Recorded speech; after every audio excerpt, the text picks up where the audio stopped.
Hola, ¿qué tal? Nosotros somos estudiantes de la Universidad Autónoma del Estado de México, Huayna-Ecatepec. Nos encontramos estudiando la licenciatura en Informática Administrativa. En esta ocasión les hablaremos sobre otro tema de la materia de software de base, el cual es programación en lenguaje ensamblador 3.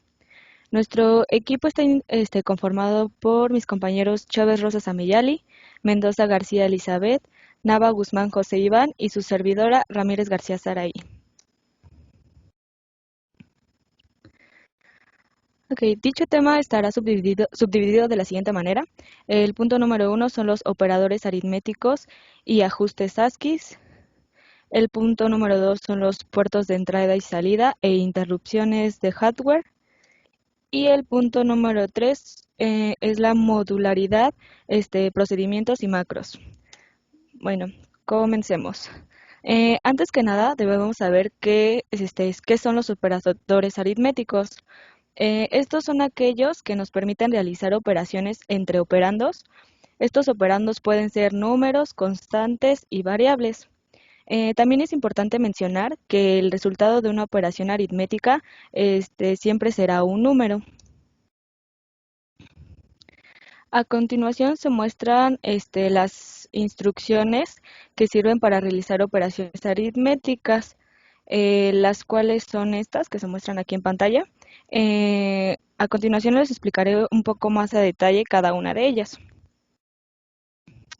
La primera instrucción es ADD. Esta instrucción suma los contenidos de destino y fuente, guardando el resultado en destino. Su sintaxis es AND, destino, fuente. Y como se pueden mostrar, bueno, como se muestra aquí en pantalla, algunos ejemplos de la sintaxis. La siguiente instrucción es ADC.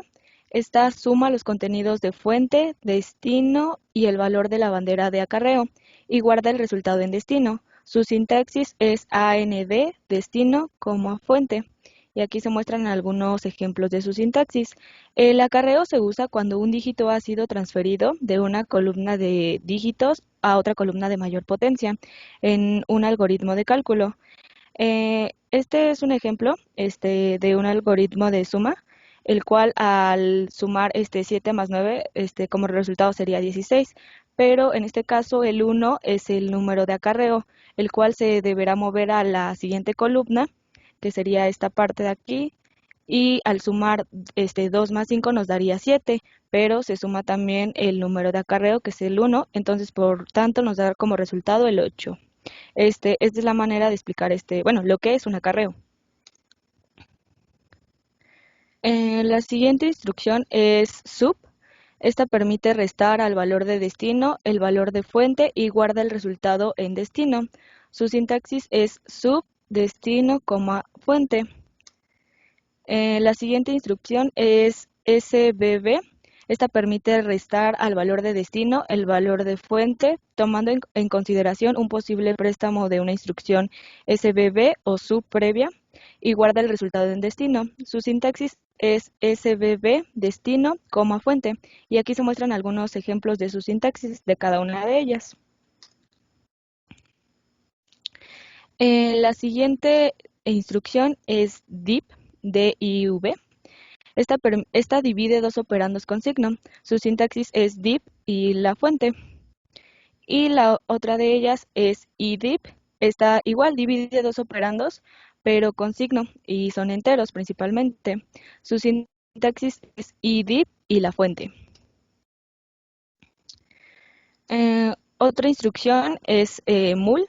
Esta permite multiplicar dos operandos con signos. Su sintaxis es mul y la fuente. Y la otra instrucción que permite multiplicar dos enteros pero con signo es la imul. Su sintaxis es imul y la fuente.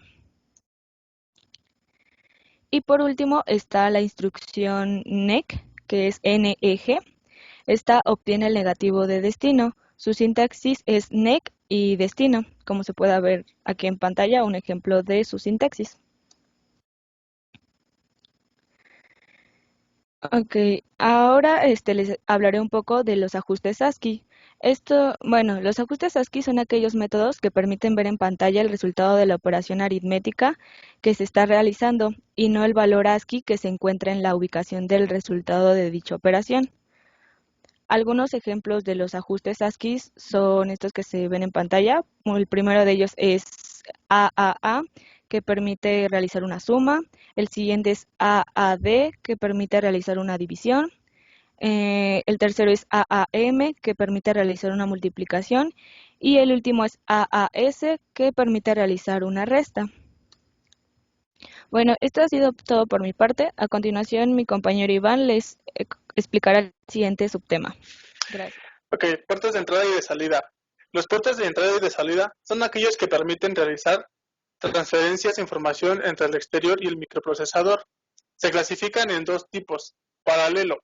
El puerto utiliza un conjunto de líneas, tantas como bits, a transmitir simultáneamente, por las que cada una pasa un bit en un intervalo de tiempo. Y la serie. El puerto utiliza una única línea por la que en intervalos de tiempo diferentes se transmiten uno a uno todos los bits del dato. Estos están divididos en 4 tipos, que es puerto A, B, C y D. El puerto A es un puerto de 8 bits subdireccional, configurable como entrada o como salida. Los pines del puerto pueden ir provistos de resistencias internas pull-up seleccionables para cada bit. El puerto B presenta las mismas características que el puerto A, en cuanto a líneas de entrada y de salida, representando adicionalmente funciones relativas a la interfaz SPI, el comparador analógico y los contadores. El puerto C representa las mismas características que los puertos anteriores. Para las líneas de entrada y salida digitales, la funcionalidad alternativa que presenta es actuar como byte alto del bus de direcciones en el acceso a una RAM externa. Y por último, queda el puerto D, y que el puerto D representa las mismas características que los puertos anteriores. Para este puerto se refieren al acceso a memorias externas y entradas de interrupción, entre otros. Este puerto se considera enormemente interesante, pues dos de sus pines permiten la comunicación serie. Estas dos series son la línea de salida de la UART y la línea de entrada de UART. Les voy a explicar interrupciones de hardware.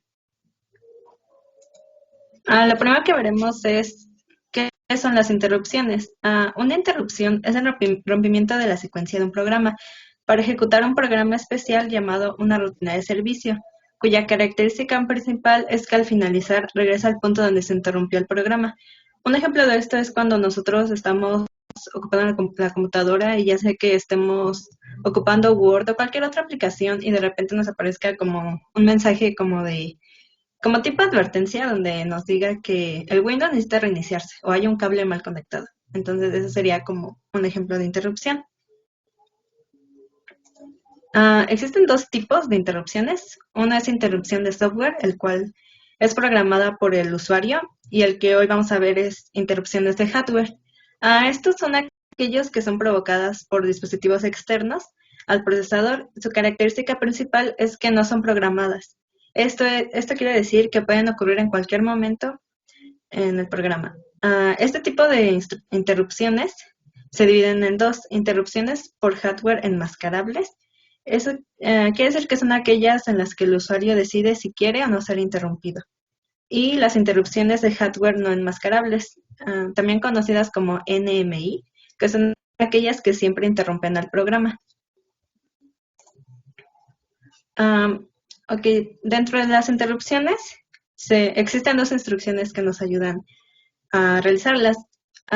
Estas son las instrucciones INT y la instrucción IRET.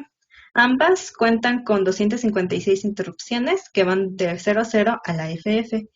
Asociado al concepto de interrupción, se tiene un área de memoria llamada vector de interrupciones. En estas se contienen las direcciones de las rutinas de servicio de cada interrupción. Cada dirección de rutina está compuesta por 4 bytes. 2 bytes son para el segmento y 2 bytes son para el desplazamiento.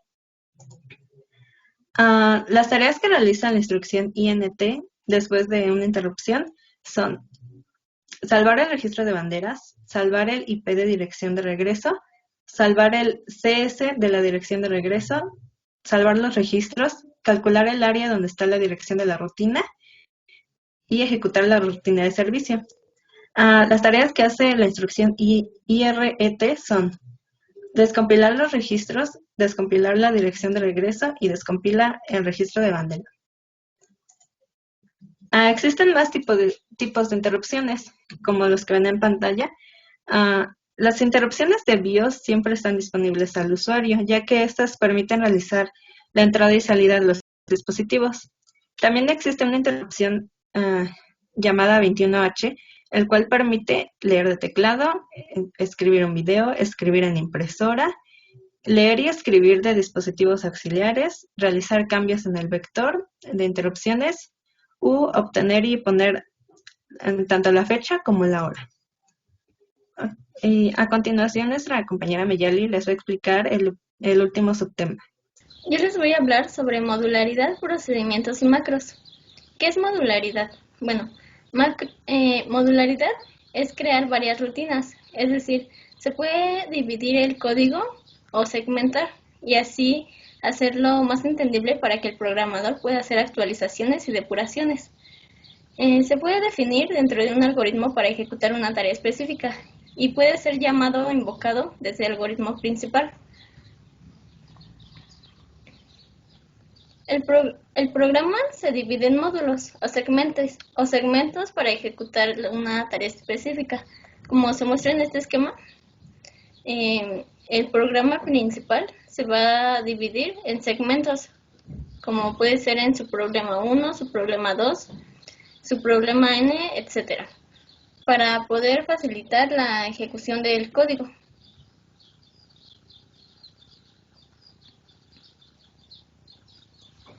¿Qué es un procedimiento? Un procedimiento es la colección de instrucciones que realiza una tarea específica, dependiendo de su extensión y complejidad. Un programa puede contener uno o varios, inclusive cientos de procedimientos.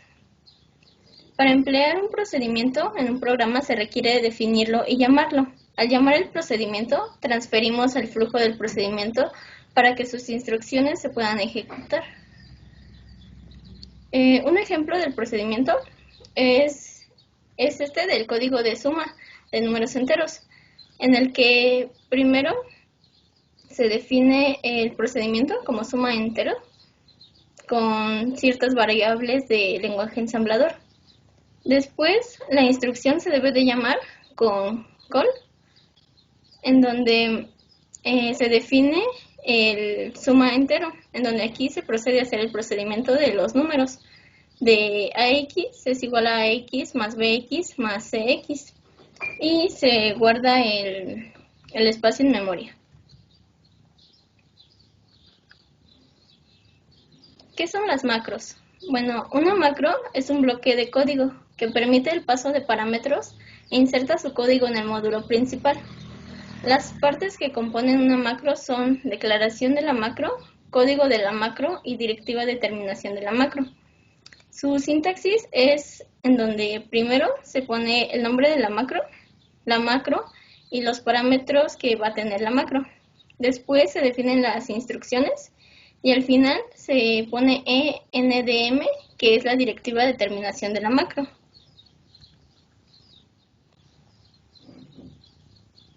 Los pasos para crear una macro y la utilidad. Bueno, primero, para crear la macro se define el nombre específico.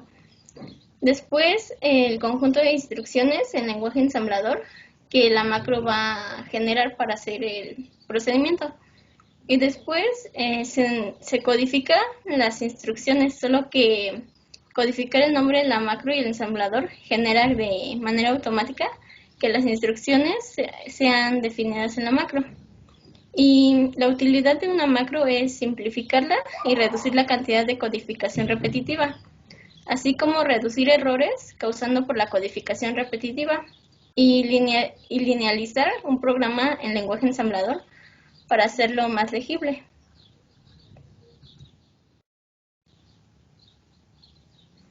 Un ejemplo de una macro es en donde primero se va a nombrar la macro, después se definen las instrucciones y termina con la directiva endm.